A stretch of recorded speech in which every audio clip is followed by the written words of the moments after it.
दो गुनाहों की सजा अल्लाह दुनिया ही में दे देता है, दो गुनाहों की सजा दुनिया ही में मिल जाती है। अल बग़्य व उक़ूक़ुल वालिदैन, एक जुल्म करने की सजा और एक वालिदैन को तकलीफ देने की सजा।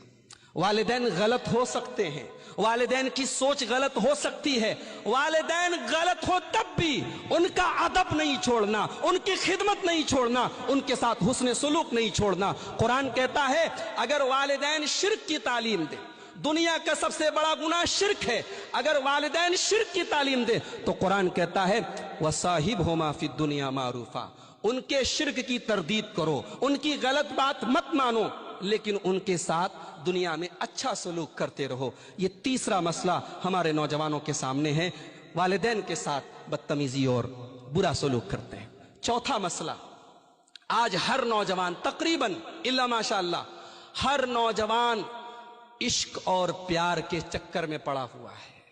अल्लाह तबारक व तआला ने मर्द और औरत के अंदर एक दूसरे के लिए कुदरती तौर पर अट्रैक्शन रखा है, कशिश रखी है। मर्द को औरत की जरूरत है, औरत को मर्द की जरूरत है, मगर आज हालात ये हैं, शादी के पहले भी और शादी के बाद भी एक इंसान के मुख्तलिफ औरतों से और मुख्तलिफ लड़कियों से उसके ताल्लुक होते हैं। एक दौर वो था कि किसी नौजवान लड़के